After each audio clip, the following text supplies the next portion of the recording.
Hello friends, हम लोगों का ये 5th वीडियो है मैथ्स मॉक का। अभी तक हम लोगों ने जितने मॉक्स किए वो सब हमने पेपर से लिए हुए क्वेश्चंस हमने जैसे किए थे। आज भी हम पेपर से लिए हुए क्वेश्चंस ही करेंगे, लेकिन आज अलग चीज़ ये है कि हम उन 2 चैप्टर्स पे कंसंट्रेट करेंगे जो चैप्टर से क्वेश्चन हमें ज़्यादा नहीं मिले पिछले मॉक्स में, है ना। इनमें कंसंट्रेट करने का रीज़न सिर्फ इतना है कि अब जो है पेपर्स में एसएससी की तरफ से क्वेश्चंस आ रहे हैं इन 2 चैप्टर से काफ़ी ज़्यादा। अभी भी जो हमारा एसएससी का सीजीएल गया, सीएचएसएल हुआ, उनमें इन चैप्टर से काफ़ी क्वेश्चंस आए थे, लेकिन पहले ऐसे नहीं था। पहले इनसे 1 या 2 ही क्वेश्चन आते थे। तो मैं बात कर रहा हूँ ज्योमेट्री एंड ट्रिग्नोमेट्री की, है ना। तो जिन लोग भी अभी सीजीएल की तैयारी कर रहे हैं, सीएचएससी की तैयारी कर रहे हैं, जीडी कांस्टेबल वगैरह चल रहा है, एमटीएस के रिज़ल्ट आए हैं, तो आप लोग इनको ज़रूर देखें क्योंकि आने वाले पेपर्स में भी ये काफ़ी इम्पॉर्टेंट हैं और आएंगे। मैं बात कर रहा था जैसे मैंने आपको बताया ट्रिग्नोमेट्री और ज्योमेट्री की, है ना। चलिए, तो पहला क्वेश्चन है हमारा, if sine 3x minus 20 degree is equals to cos 3y plus 20 degree then find the value of x plus y. चलिए ट्राई कीजिए इस क्वेश्चन को।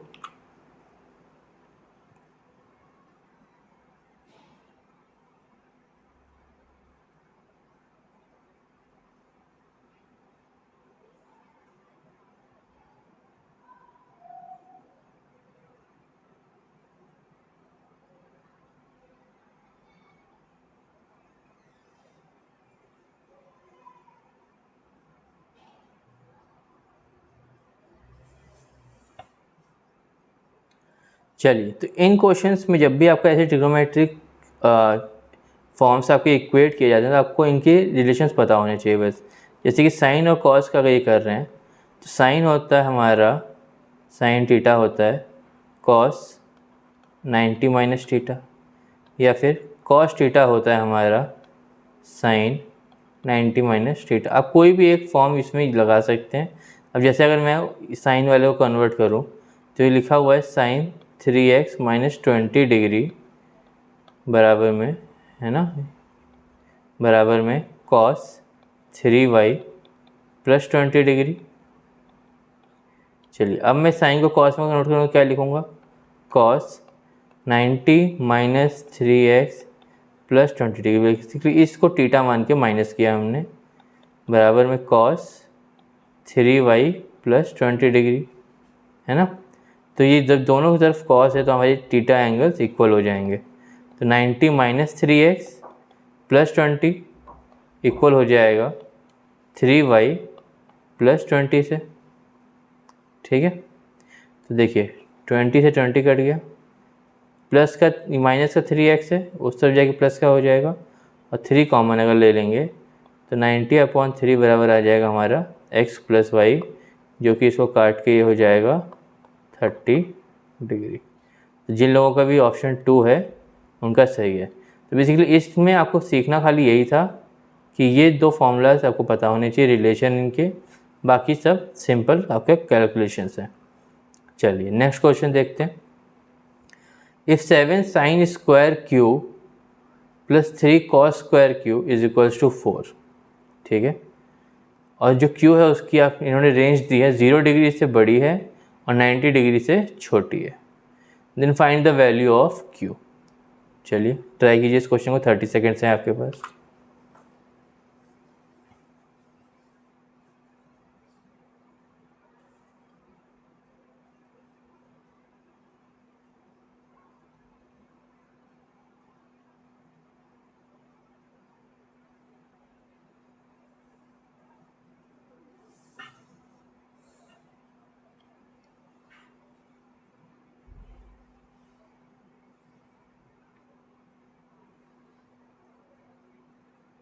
चलिए देखिए, तो यहाँ पे जैसे आपसे बोल रहा है कि 7 साइन स्क्वायर क्यू है ना। अगर मैं इसको ऐसे लिख लूँ 4 sign square q plus 3 sign square q plus 3 cos square q बराबर 4, तो ये तो सही है, कोई दिक्कत नहीं। हमने 7 को अलग अलग लिख लिया, 4 अलग लिख लिया, 3 वाले पार्ट अलग लिख लिया। लेकिन ये अलग हमने क्यों किया, इससे हमें क्या, यहाँ पे देखेंगे आप, sign square q plus 3 square Q हमारा कॉमन आ सकता है, मतलब 3 कॉमन आ जाएगा, तो ब्रैकेट में बचेगा sign square q plus cos square Q. तो यहाँ पे हम क्या लिख सकते हैं, +3 बराबर 4। ऐसा क्यों किया हमने, क्योंकि sign square q plus cos square Q हमारा 1 होता है। ठीक है, अब इससे क्या होगा, हमारे पास खाली एक ही ट्रिग्नोमेट्रिक फॉर्म रह जाएगी, ये वाला एलिमिनेट हो गया। अब साइन स्क्वायर क्यू बराबर 4 - 3 1, ये वाला 4 डिवाइड में है ना, तो साइन क्यू क्या हो गया, दोनों तरफ स्क्वायर रूट हो जाएगा, ये 1/2 हो गया। और क्यू की किस वैल्यू पे ये साइन 1/2 होता है, 30 डिग्री पे। 30 डिग्री मतलब π/6, पाई हमारा 180 होता है, बेसिकली 180/6 हमारा आंसर हो गया। ठीक है, चलिए नेक्स्ट क्वेश्चन देखते हैं। काफ़ी इजी से क्वेश्चन था ये। देखिए बस आपको ये पता होना चाहिए, देखिए जैसे यहाँ पे साइन स्क्वायर भी है क्वेश्चन में हमारे पास, है ना, अब यहाँ पे देखेंगे साइन स्क्वायर भी है, कॉस स्क्वायर भी। तो कोशिश कीजिए कि sine square plus cos square कैसे बने ताकि वो एक टर्म एलिमिनेट हो जाएंगे। हमें पता है sine square theta plus cos square theta 1 होता है ना। चलिए नेक्स्ट क्वेश्चन देखते हैं। If cos q plus sec q is equals to 2, the value of cos to the power 6 q plus sec की पावर 6 क्यू इज व्हाट, है ना। चलिए काफ़ी स्ट्रेट क्वेश्चन है, देखिए ट्राई कीजिए।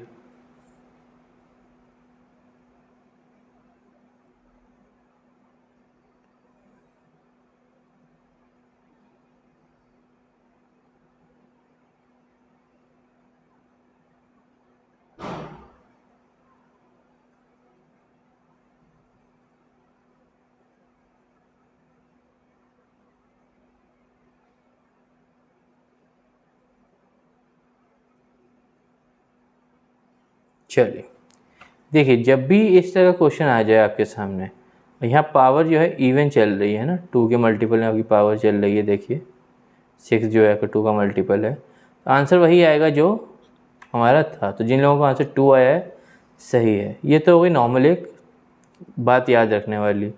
अब करके अगर देखेंगे आप तो कैसे होता है ये, देखिए दोनों तरफ अगर मैं स्क्वायर करूँ इस इक्वेशन में, अगर मैं दोनों तरफ स्क्वायर कर दूँ तो हमारा क्या हो जाएगा, cos square q plus sec square q plus 2ab होता है कॉस क्यू सेक क्यू। तो यहाँ क्या हो जाएगा, 2 का स्क्वायर 4।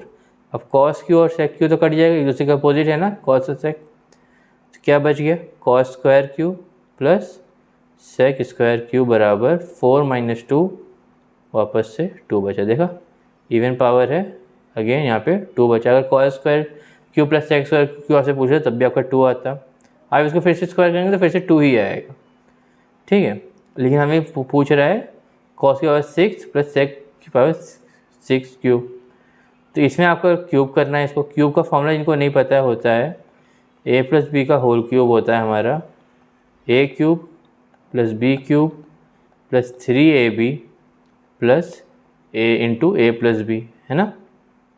यहाँ a और b हमारा कॉस क्यू स्क्वायर और सेक्स क्यू स्क्वायर है, तो इनको जब हम क्यूब करेंगे तो ये क्या बन जाएगा हमारा, कॉस स्क्वायर का क्यूब मतलब power 6 cube plus sec power 6 cube, है ना, plus 3 cos square cube sec square cube multiplication में cos square cube plus sec square cube बराबर में क्यूब किया इस बार हमने, 2 का क्यूब होता है 8, है ना। तो कॉस का 6 प्लस सेक का 6 तो हमें चाहिए, ये वाला टर्म यहाँ क्या देखिए आया, ये मैं एज इट इज़ लिख ले रहा हूँ आई, प्लस यहाँ क्या है, कॉस का cube sec square cube cut जाएगा, 3 × cos square cube plus sec square cube कितना हमारा यहाँ पे देखिए आप 2 हमें गिवन है ना, अभी हमने निकाला था, बराबर में 8। तो ये जो आई टर्म हमें जो निकालनी है, जिसको मैंने आई माना है, आई बराबर क्या हो गया, 3 × 2 6, 8 - 6 2, देखा फिर से 2 आ गया। यही मैं बताया था, जब जब ये इवन टर्म होंगे आपके और आपसे ये दिया हुआ है, ध्यान रखिएगा जो आपको वैल्यू दी गई है वही आपका आंसर होता है। ठीक है, एक्सप्लेन भी कर दिया मैंने अभी आपको। चलिए नेक्स्ट क्वेश्चन देखते हैं। If 3 sin q + 5 cos q = 5, then 5 sin q - 3 cos q = what? चलिए पता लगाइए, आपका टाइम शुरू होता है अब।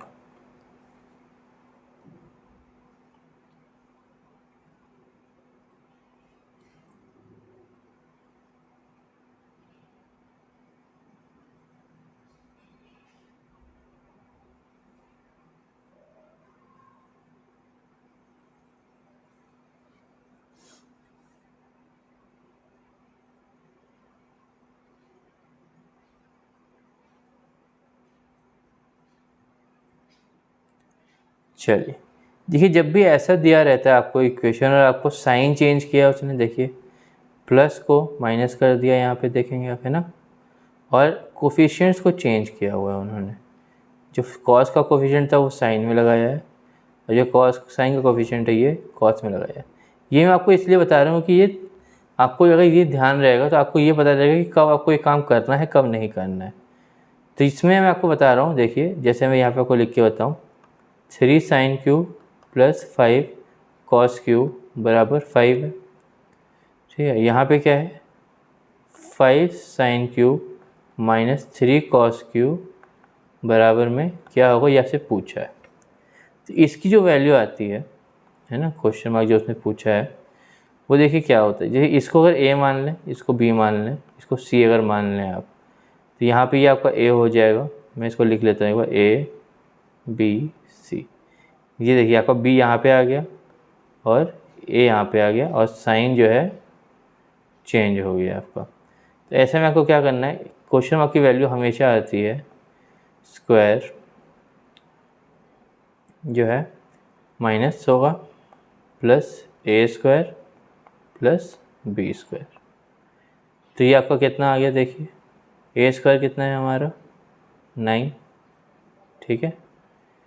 उसके बाद बी स्क्वायर कितना है हमारा, बी स्क्वायर हमारा 25, 3 का स्क्वायर 5 का स्क्वायर, माइनस सी क्या है हमारा, सी हमारा माइनस का होगा, देखिए यहाँ लिखा है मैंने, ये हो जाएगा 25, 5 है सी हमारा। तो इससे ये कट गया, ये आ गया हमारा √9, अंडर रूट से बाहर आएगा तो प्लस माइनस 3, ये आंसर हो जाएगा हमारा। ठीक है, ए वाला पार्ट हमारा आंसर है। देखिए ये मैंने आपको बता दिया है एक तरीका जिससे आप इसको जल्दी से जल्दी कर सकते हैं, क्योंकि एग्ज़ाम में आपको टाइम बचाना बहुत ज़रूरी है। बाकी लॉन्ग मेथड अगर आप जाते तो आप क्या करते हैं, इसको आप स्क्वायर करते, है ना, एक टर्म आती वो कट जाती, फिर आप इसको भी स्क्वायर करते, फिर इक्वेट करते, तो भी आपका आंसर यही आएगा, है ना। दोनों टर्म को आपको स्क्वायर करके ऐड या सब्ट्रैक्ट करना पड़ेगा डिपेंडिंग ऑन दी कि क्या टर्म्स आ रहे हैं आपके पास। चलिए नेक्स्ट क्वेश्चन है आपका, The angle of depressions of two ships from the top of a lighthouse are 45 degree and 30 degree towards east. If ships are 200 meter apart, the height of the lighthouse is. Take √3 as 1.73. चलिए try कीजिए इस question को।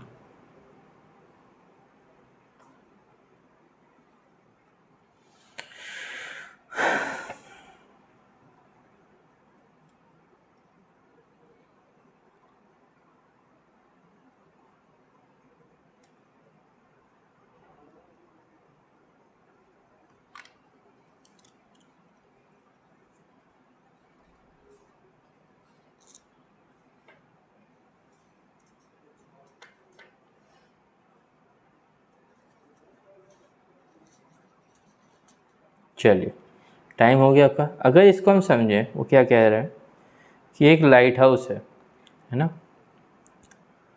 और east की ओर जो है मतलब इस तरफ दो शिप्स हैं जिनका हमें एंगल ऑफ डिप्रेशन दिया। एंगल ऑफ डिप्रेशन मतलब ये वाला एंगल आपको गिवन है, ठीक है। ये टावर की हाइट होगी सपोज x मान लो, अगर मैं, हमें ये डिस्टेंस दे रखी है, कितना दूर है वो दोनों शिप्स एक दूसरे से, 200 दूर है, और एक एंगल बना रहा है 45, एक बना रहा है 30। तो 45 कौन सा बनाएगा, जो जितना पास होता है ना एंगल टावर से या फिर जिससे भी कंपेयर कर रहे हैं वो बड़ा एंगल होता है, ये ध्यान रखिएगा हमेशा। तो आपको ज़्यादा फंसने की ज़रूरत नहीं है। तो एक तो ये वाली चीज़ हो गई, है ना। तो कह रहा है कि वो दोनों आपस में 200 मीटर्स अपार्ट हैं, ठीक है। चलिए अब देखिए क्या है, अगर ये x है और ये 45 है, अब मैं यहाँ पे आपको कुछ नेमिंग कर देता हूँ ताकि अच्छा रहेगा, A B C D। देखिए अगर tan 45 हम ले लें, tan 45 डिग्री, तो क्या हो जाएगा, A B upon B C, है ना, ये सी है यहाँ पे। ए बी कितना हमने x लिया है, बी सी हम निकालना है, tan 45 1 होता है, तो बेसिकली x ही हमारा बी सी की वैल्यू भी हो जाएगी। ठीक है, नेक्स्ट अगर आप देखेंगे tan 30 डिग्री के हिसाब से अगर लें हम, तो परपेंडिकुलर में क्या आएगा, ए बी, और नीचे क्या आएगा, पूरा बेस बी डी नहीं, बी सी नहीं आएगा, बी डी आएगा। ए बी क्या है x, बी डी क्या है x प्लस 200 मीटर्स, है ना, ये मीटर ऐड होंगे आपका बेस सी डी वाली लेंथ, और 30 डिग्री कितना होता है, 1/√3। ठीक है, चलिए अब क्रॉस मल्टीप्लाई कर लें, 200 यहाँ पे x प्लस हो रहा है बराबर में √3x, है ना। चलिए आगे क्या है, 200 बराबर x कॉमन आ जाएगा, √3 माइनस 1, √3 उन्होंने कहा है 1.73 ले लीजिए, है ना, तो x हो जाएगा हमारा 1.73 माइनस 1, यहाँ पे 200 रह गया, तो x बराबर क्या हो गया हमारा, 200 अपॉन 0.73, है ना, 200 अपॉन 0.73 हो गया हमारा, है कि नहीं। तो देखिए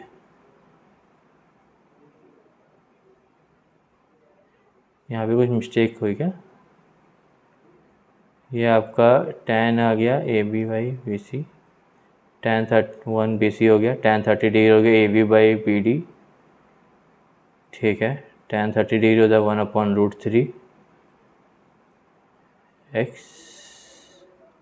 अपॉन x प्लस 200, ठीक है, ये भी हम लोगों का यहाँ पे 30 डिग्री, क्योंकि ये कुछ ऐसी वैल्यू आनी चाहिए थी जो कटे, है ना।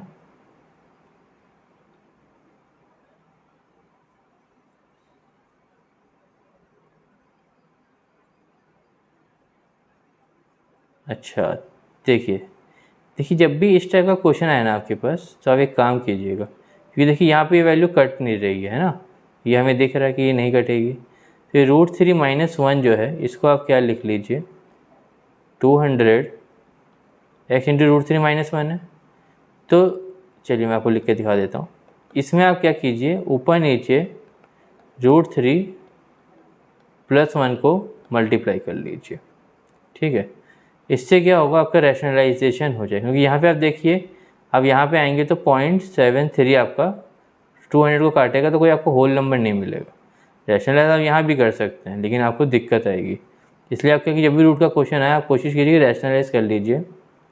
इससे क्या होगा, 200 बराबर, देखिए a minus B A plus B, तो x इंटू क्या हो जाएगा, √3 का स्क्वायर यानी कि 3 माइनस 1 का स्क्वायर यानी कि 1, अपॉन में क्या गया, √3 प्लस 1, √3 उसने बोला 1.73 लेने, तो ये हो गया 2.73, देखिए 3 माइनस 1 2 हो गया, तो इस 2 से इसको काटेंगे तो 100 हो जाएगा, और x हमारा इसको मल्टीप्लाई करेंगे, इधर से क्रॉस मल्टीप्लाई होगा, तो x 100 इंटू 2.73 हो गया 273 मीटर्स, ठीक है।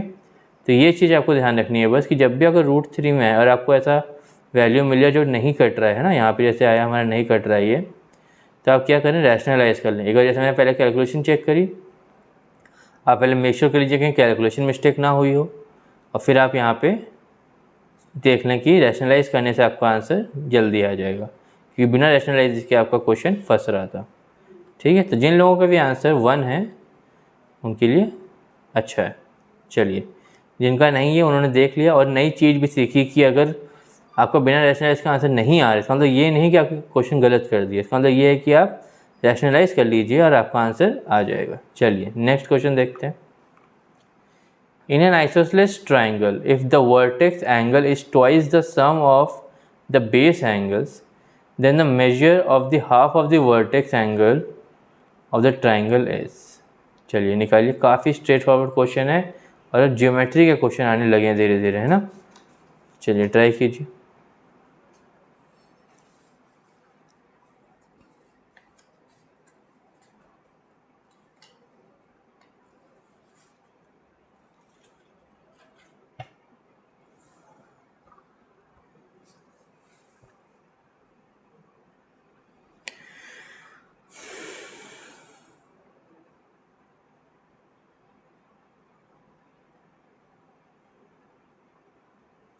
अरे टाइमर ऑन नहीं किया था मैंने। चलिए थोड़ा सा एक्स्ट्रा टाइम मिल गया होगा आपको।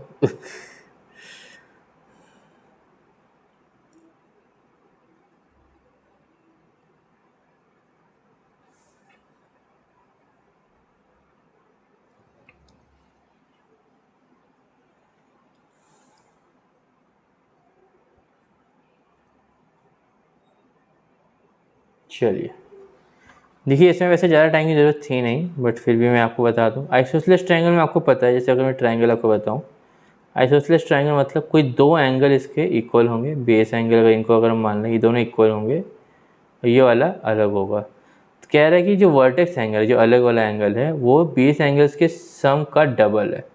तो अगर ये x है, ये भी x होगा, इनका सम क्या हो गया 2x, और उसका डबल यानी कि 4x, तो इसकी वैल्यू 4x है। ठीक है, और आपसे वर्टेक्स एंगल का हाफ पूछ रहा है, यानी कि 2x की आपको वैल्यू पूछेंगे। ये तो 4x है।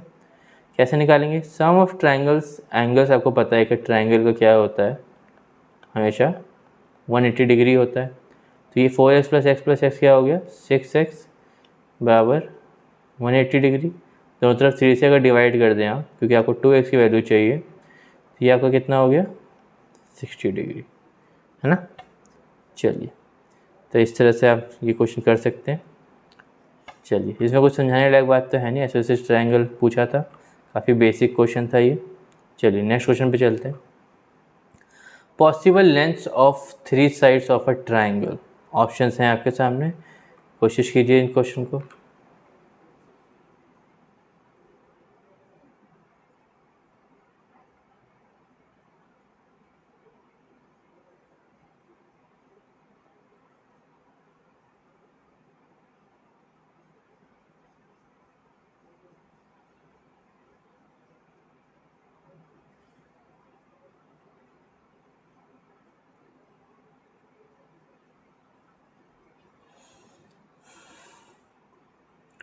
चलिए देखिए, पॉसिबल लेंथ ऑफ ट्रायंगल जब भी पूछता है ना आपसे, इस तरह जब भी आपका क्वेश्चन आ जाए, ऑप्शंस में से आपको देखना है। आपको क्या देखना है पहले मैं आपको ये बता देता हूँ, फिर मैं आपको बताता हूँ ये वाले क्वेश्चन में कैसे होगा। देखिए आपको ये देखना है कि जैसे 3 साइड्स हैं x, y, z, तो कोई भी दो साइड का जो सम है, सपोज x, y ले लिया, वो हमेशा बड़ा होना चाहिए z से। ठीक है, और हमेशा इनका जो डिफरेंस है वो z से छोटा होना चाहिए। तो कोई भी दो साइड आप ले लीजिए, है ना। जैसे y प्लस जेड ले लूँ अगर मैं, तो ये बड़ा होना चाहिए x से, और y माइनस जेड जो छोटा होना चाहिए, मतलब डिफरेंस छोटा होना चाहिए। ये नहीं कि नेगेटिव आ जाए, बस डिफरेंस, पॉजिटिव डिफरेंस जो है छोटा होना चाहिए। सिमिलरली z प्लस एक्स भी आप ले सकते हैं, बड़ा होना चाहिए y से, और आपका x माइनस जेड जो है छोटा होना चाहिए, बड़ा छोटा होना चाहिए। देखिए यहाँ पे मिस्टेक हो रही है, मैं बोल रहा हूँ छोटा होना चाहिए लेकिन मैं बड़ा लगा रहा हूँ।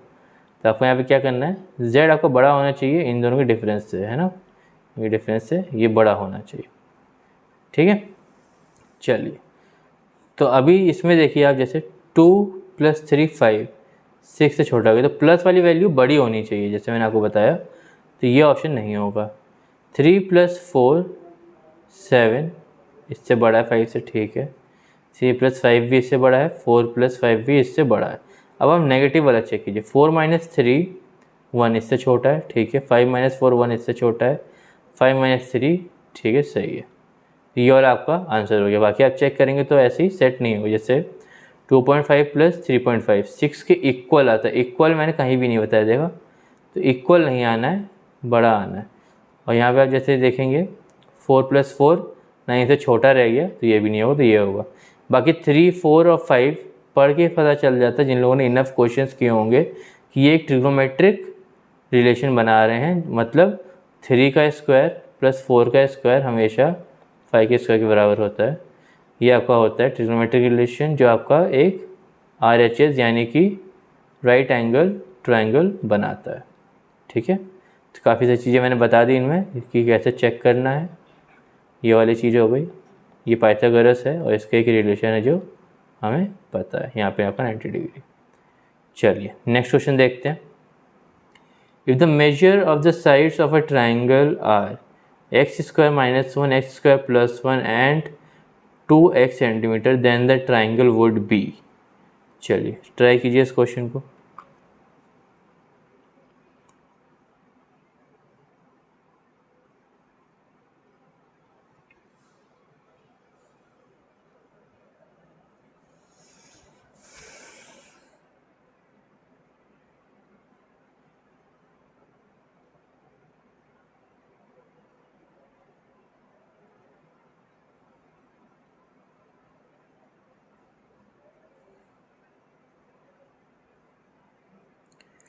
चलिए देखिए, ऐसे क्वेश्चन में आपको क्या करना है, सबसे पहले आपको ये दिख रहा है कि सबसे बड़ी साइड कौन सी है, एक्स स्क्वायर प्लस 1 सबसे बड़ा साइड है, और 2x और एक्स स्क्वायर माइनस 1 डेफिनेटली इससे छोटे हैं, है ना। ऐसी कोई भी वैल्यू आप लेंगे यही होगा। ठीक है, चलिए अगर ये ट्राइंगल है तो उस हिसाब से आपको वैल्यूज़ भी लेनी होती हैं। तो इसमें आपको क्या ट्राई करना है, देखिए एक्स स्क्वायर माइनस 1 का स्क्वायर प्लस 2x का होल स्क्वायर को आपको कंपेयर करना है किसके साथ, एक्स स्क्वायर प्लस 1 के होल स्क्वायर के साथ। ठीक है, अब डिपेंडिंग कि अगर ये इक्वल आ जाता है तो ये क्या हो जाएगा, आपका राइट एंगल ट्राइंगल हो जाएगा, है ना। अगर इक्वल आ गया तो, अगर ये छोटा आ गया तो, अगर ये छोटा आ गया तो इसमें नहीं दिया हुआ जैसे आपका ऑब्ट्यूज एंगल हो जाएगा। अगर ये बड़ा आ गया तो आपका एक्यूट एंगल ट्राइंगल हो जाएगा, है ना। डिपेंडिंग ऑन दैट ये पता चलता है। चलिए तो जैसे अगर इसको हम करेंगे तो क्या हो जाएगा, एक्स स्क्वायर का स्क्वायर मतलब 4 प्लस 1 का स्क्वायर माइनस 2x स्क्वायर। यहाँ पे इसको स्क्वायर करेंगे तो क्या हो जाएगा 4x स्क्वायर, है ना। कंपेयर किससे कर रहे हैं हम, एक्स स्क्वायर प्लस 1 के स्क्वायर से। ठीक है, अब यहाँ क्या हो गया 5 प्लस का 4 स्क्वायर माइनस 2 का 4 स्क्वायर, तो ये क्या हो गया इसके बाद 4 प्लस 1 प्लस 2x स्क्वायर, है ना। माइनस का 2 प्लस का 4 प्लस का 2 बच गया। इसको हम कंपेयर कर रहे हैं एक्स स्क्वायर प्लस 1 के स्क्वायर। अब देखिए इसको अगर खोलेंगे आप तो यही आएगा ना, एक्स स्क्वायर का स्क्वायर हो जाएगा एक बार 4, 1 का स्क्वायर 1 और 2x स्क्वायर। तो इसका मतलब ये इसके इक्वल है, मतलब ये जो ट्राइंगल की बात हो रही है ये एक राइट एंगल ट्राइंगल की बात हो रही है। ठीक है, चलिए नेक्स्ट क्वेश्चन देखते हैं। If the length of the chord of a circle is 16 centimetre and is at a distance of 15 centimeter from the center of the circle, then the radius of the circle in centimeter is। चलिए try कीजिए इस question को, आपका time शुरू होता है अब।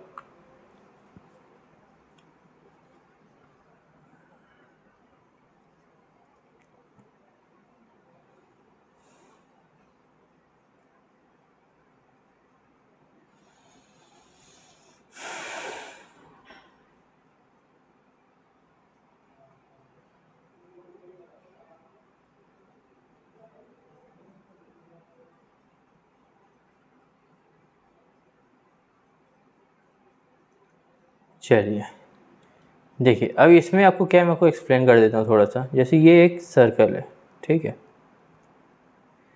अब यहाँ पे एक कॉर्ड है, ये इस कॉर्ड की आपको लेंथ दी हुई है 16 सेंटीमीटर, है ना। और सेंटर से दूरी दी गई है आपको 15 सेंटीमीटर। ये कॉर्ड की दूरी है, रेडियस नहीं है, है ना। ध्यान रखिएगा, आपसे रेडियस पूछ रहा है तो रेडियस कैसे निकालेंगे, इस पॉइंट से अगर इस यहाँ पे मैं जोड़ दूँ सर्कमफेरेंस पे तो रेडियस हो जाएगी। अब थ्योरम पता हो या फिर आपको रूल पता हो अगर इसका, तो आपको पता होगा कि सेंटर से जब भी लाइन आएगी और यहाँ पे आपको 90 डिग्री बन रहा है क्योंकि आपका दूरी है, तो सबसे दूरी जब भी होती है तो 90 डिग्री बनता है यहाँ पे। तो ये जो लेंथ है आपकी यहाँ से लेके यहाँ तक, यानी ये आपकी हमेशा हाफ होगी, यानी कि जो सेंटर से लाइन आती है वो इसको हाफ एंड हाफ में डिवाइड करती है। तो ये देखिए आप पाइथागोरस का क्वेश्चन बन गया, ये 8 सेंटीमीटर है, 15 सेंटीमीटर है और हमें एक्स फाइंड करना है, यानी कि रेडियस फाइंड करना है, आर मान लीजिए उसको सर। चलिए या फिर क्या हो जाएगा, अंडर रूट 15 का स्क्वायर 225, 8 का स्क्वायर 64, यानी कि अंडर रूट में 289, और 289 किसका स्क्वायर होता है, 17 का। तो जिनका भी आंसर 17 है उनका सही है। ठीक है, तो ये चीज़ आपको याद रहेगी कि कॉर्ड पे अगर सेंटर से लाइन गिर रही है तो उसको हाफ एंड हाफ में डिवाइड करती है। ठीक है, शॉर्टेज डिस्टेंस कई बार होता है, कई बार डायरेक्ट डिस्टेंस होता है, तो आप ऐसे क्वेश्चंस को कर सकते हैं। चलिए नेक्स्ट क्वेश्चन है हमारा, the area of a circle is increased by 22 centimetre square. Area बढ़ जाता है when its radius is increased by 1 centimetre. Radius जो है 1 सेंटीमीटर बढ़ता है तब। ओरिजिनल रेडियस आपसे पूछ रहा है। चलिए सॉल्व कीजिए इस क्वेश्चन को।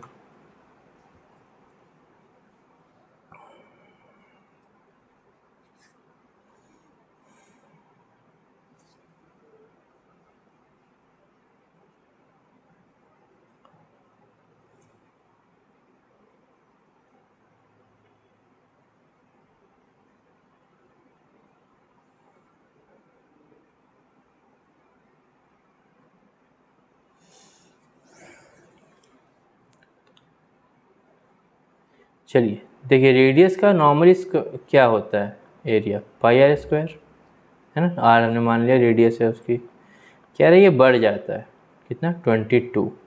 कब बढ़ जाता है, जब रेडियस जो है हमारा 1 सेंटीमीटर बढ़ जाता है। तो पूरी क्वेश्चन को आप एज ए मैथमेटिकल फॉर्म में जब लिखेंगे तो ये आएगा कि ओरिजिनल जो एरिया था वो 22 बढ़ जाता है जब हमारा रेडियस की जगह पे पाई आर स्क्वायर की जगह पाई आर प्लस 1 का स्क्वायर हो जाता है। ठीक है, तो इससे आपको क्या पता चलता है, पाई को आप लिख लीजिए 22/7 आर स्क्वायर प्लस 22 है ना, किसके बराबर है ये 22/7 are square plus 1 plus 2r। इसको अगर आप खोल लेंगे तो ये आ जाएगा। ये मैंने क्यों किया, इससे क्या होगा, ये सारे के सारे 22 जो है आपके कट जाएंगे। अब 7 है यहाँ पे, पूरी इक्वेशन को अगर आप 7 से मल्टीप्लाई कर दें तो क्या आएगा, आर स्क्वायर प्लस 7 बराबर में are square plus 1 plus 2r। ठीक है, आर से आर कट गया, 1 यहाँ आके माइनस हो जाएगा, तो 6 की वैल्यू हो जाएगी 2r, आर की वैल्यू हो गई 3 सेंटीमीटर। तो जो ऑप्शन 1 है आपका सही है। ठीक है, चलिए नेक्स्ट देखते हैं। ओके तो ये 10 क्वेश्चन जो थे ये आपके ट्रिग्नोमेट्री और जियोमेट्री बेस्ड क्वेश्चन थे जो एग्ज़ाम में पूछे गए हैं। ठीक है, होपफुली आपका प्रिपरेशन अच्छा चल रहा होगा, और इस स्लाइड से आपको ये हेल्प हो जाएगी कि जो एडवांस के जो चैप्टर्स हैं आपके, उनमें से ये 2 चैप्टर आपके अब काफ़ी अच्छे से रहेंगे। बाकी आप और रूल्स वगैरह भी देखते रहिएगा, काफ़ी सारी इक्वेशंस हैं मुझे पता है, लेकिन आप धीरे धीरे आराम से क्वेश्चन लगाइए, धीरे धीरे आपका सारा प्रिपरेशन हो जाएगा, क्योंकि होपफुली आपका पीछे का जो पोर्शन है वो आपका अच्छे से हो गया होगा। क्योंकि ये पोर्शन मैं इसलिए आप बोल रहा हूँ कि इन पे आप जोर देना ज़रूरी है, क्योंकि आने वाले एग्ज़ाम्स में ये क्वेश्चन पूछे जाने वाले हैं, और ऑलरेडी ये देखा जा चुका है इस साल के सीजीएल के पेपर में, है ना। तो एसएससी अब धीरे धीरे इन चैप्टर्स में ज़्यादा जोर दे रही है, तो इनके मॉक्स भी आप लगाएं। चलिए आपसे अगली क्लास में मुलाकात होगी। Thank you very much.